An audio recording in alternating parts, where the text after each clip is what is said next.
That little picture on your arm. You get that from a box of Cracker Jack. The question, laced with the easy arrogance of a man who had never been seriously challenged, echoed across the firing line. The small crowd of elite operators, a sea of tactical gear and hardened confidence, chuckled in response. They looked at the woman, then at the man who had spoken, a young, sculpted Delta Force sergeant whose reputation for marksmanship was second only to his reputation for self-aggrandizement. They saw a woman who seemed out of place, her hair streaked with more silver than seemed appropriate for this arena of youthful lethality, her gear functional but devoid of the customized flair so popular among the Tier 1 crowd.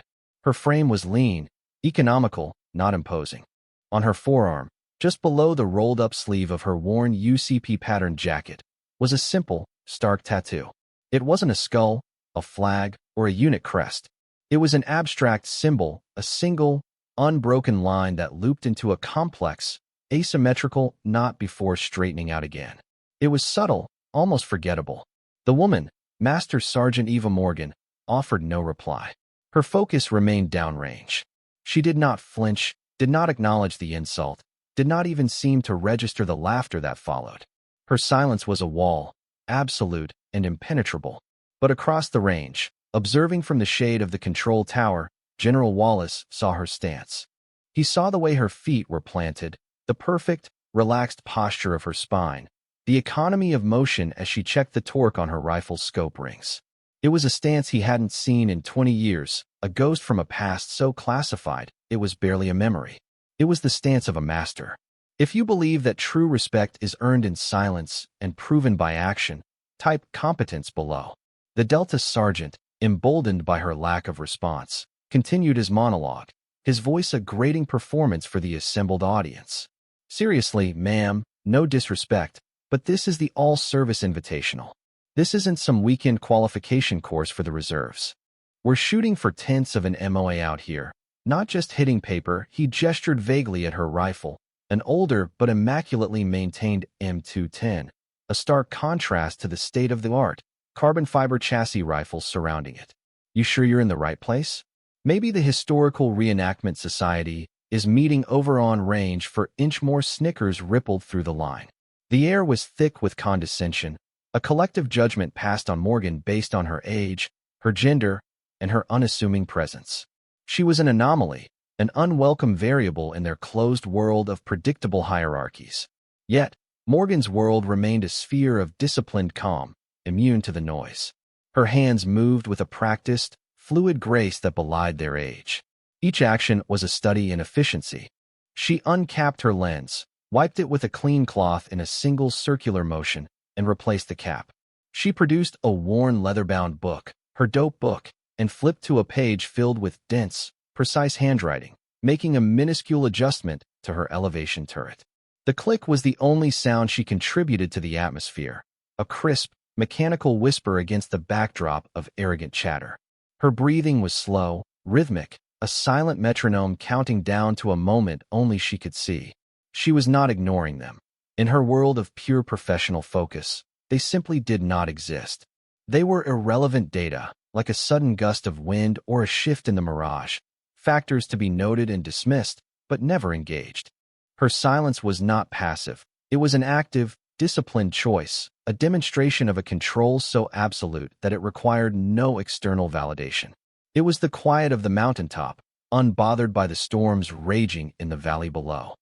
The final stage of the competition was announced over the loudspeaker, the range safety officer's voice crackling with a hint of theatricality. It was called the Needle's Eye. The challenge was designed to be as much a psychological test as a test of skill, a manufactured crucible intended to separate the truly elite from the merely excellent. Shooters would have 90 seconds to engage 5 targets at staggered, unknown distances, ranging from 900 to 1,250 meters. The catch was the wind. The range was notorious for a treacherous crosswind that snaked through a narrow gap in the hills, creating unpredictable eddies and vortexes. To make it impossible, the final target, the 1,250-meter plate, was partially obscured by a simulated hostage target, leaving only a 4-inch circular window for a clean shot. It was a shot that bordered on the impossible, a feat that required not just technical mastery, but an almost supernatural intuition for ballistics and atmospheric conditions. The Delta sergeant swaggered to the line, a broad smile on his face. This was his stage. He thrived on pressure, on the eyes of the crowd. He laid down, his movements fast and aggressive, yanking the bolt of his rifle with theatrical force. He was a creature of kinetic energy, all outward confidence and performative skill. Beside him, Morgan moved like she was in slow motion. She settled behind her rifle not with a thud, but with a gentle exhale, as if becoming one with the earth beneath her.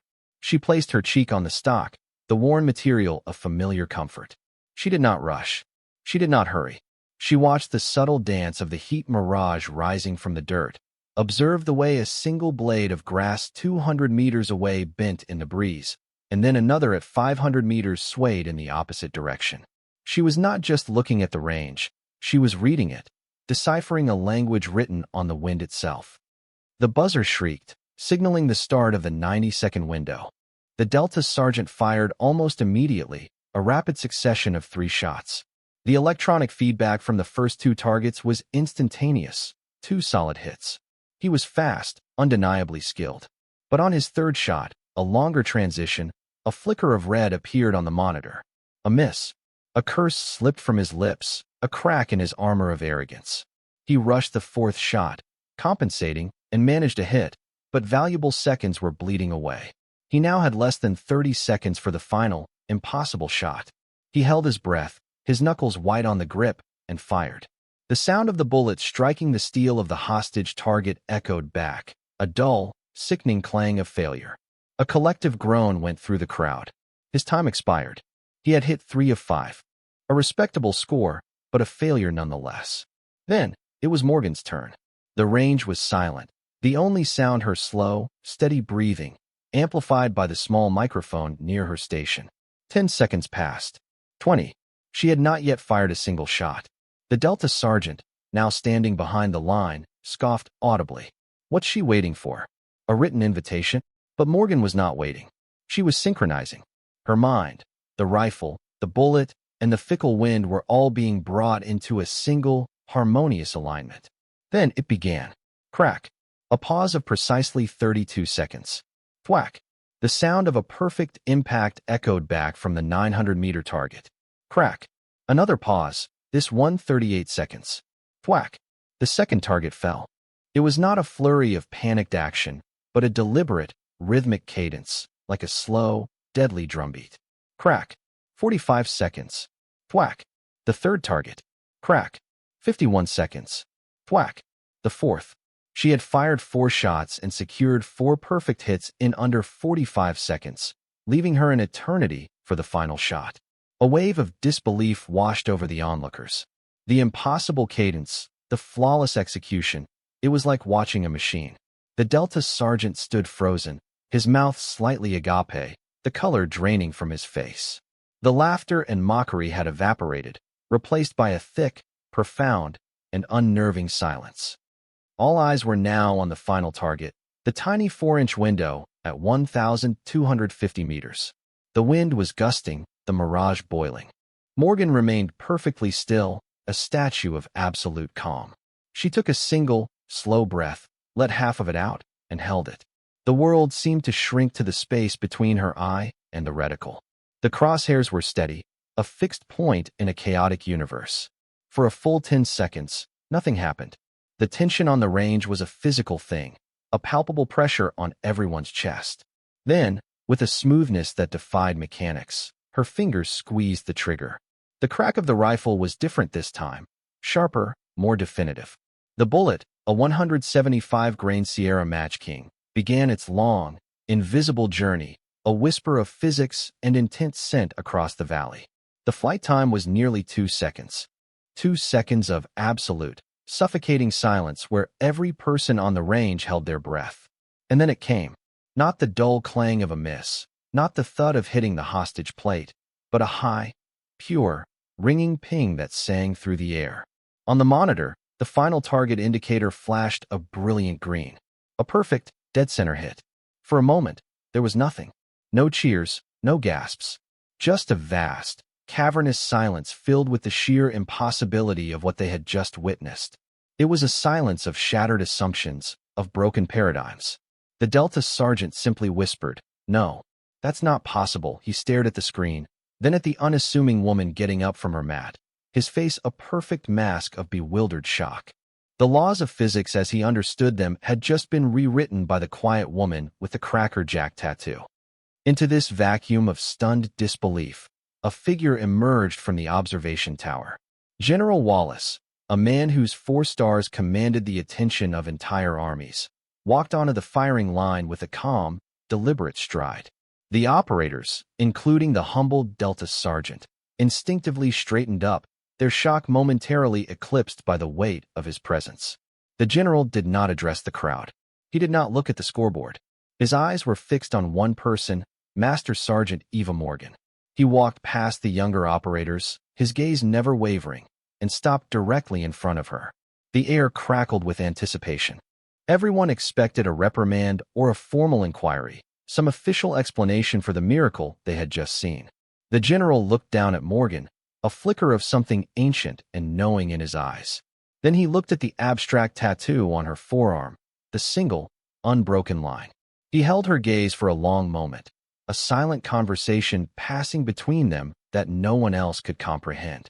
Then, to the utter astonishment of everyone present, the 4-star general slowly, deliberately, began to roll up the sleeve of his own immaculate service uniform. He pulled the starched cuff back over his wrist, past his watch, and up his forearm. And there, etched into the weathered skin of a man who had led troops in every major conflict for 3 decades, was the exact same symbol.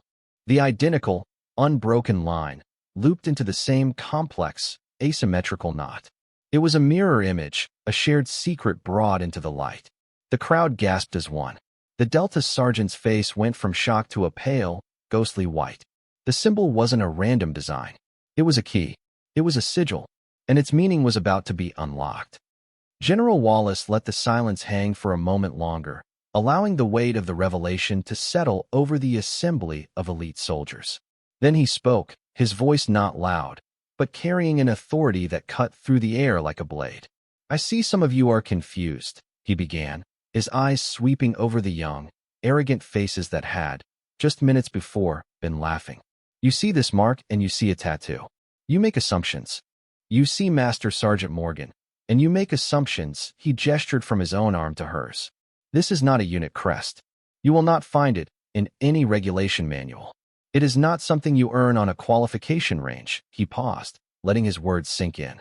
"This mark signifies a graduate of the now decommissioned Instructor Development Program, better known to the very few who knew of its existence as the Ghost Program.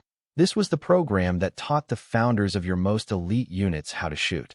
Before there was Delta, before there was DevGru, there were the Ghosts. They were the masters of the craft, the keepers of the art. They didn't just teach marksmanship. They taught a philosophy of absolute precision, of unwavering mental discipline."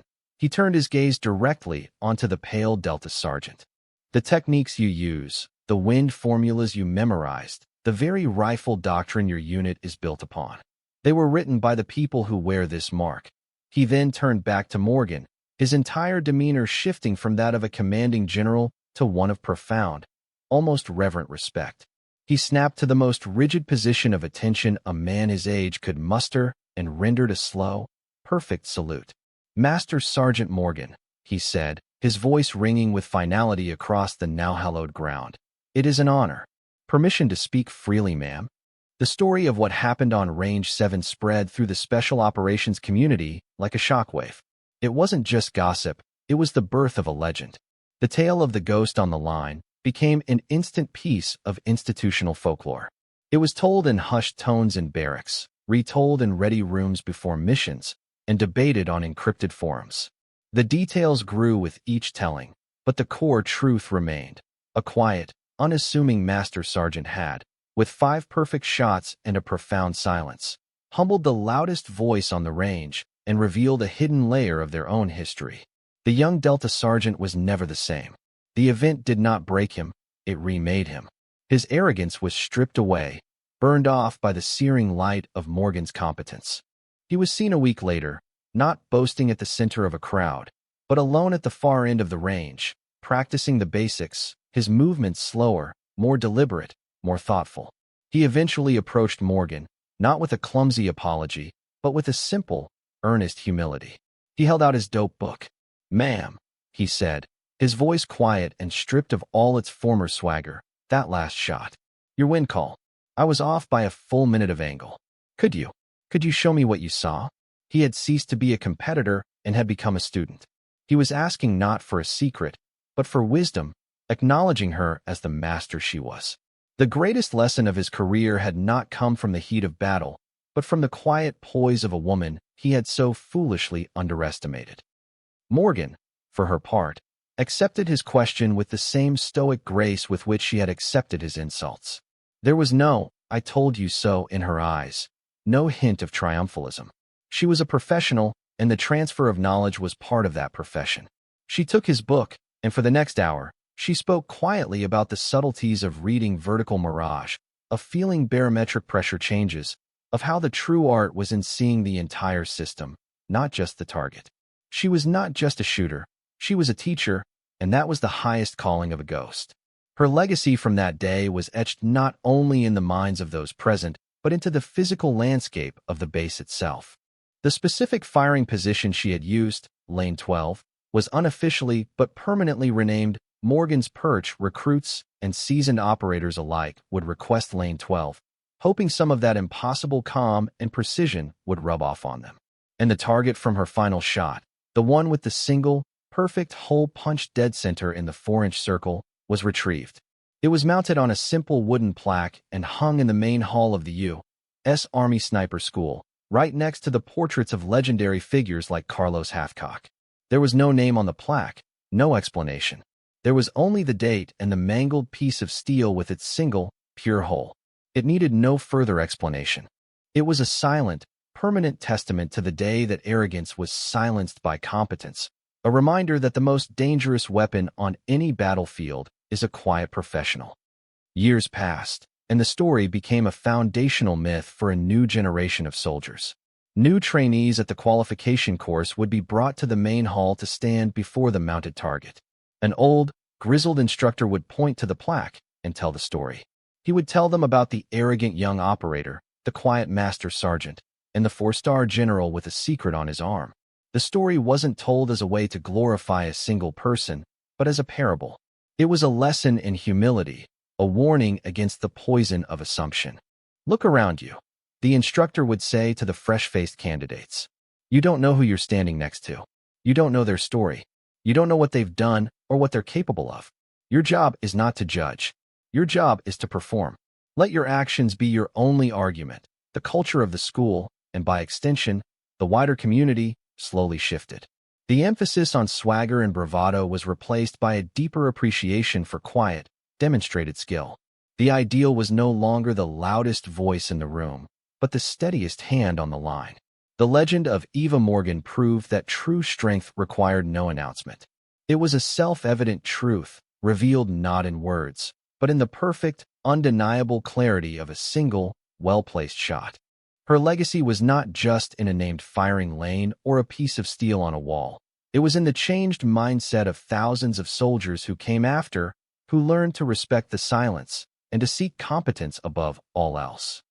The tattoo, the unbroken line, was never a boast. It was a burden.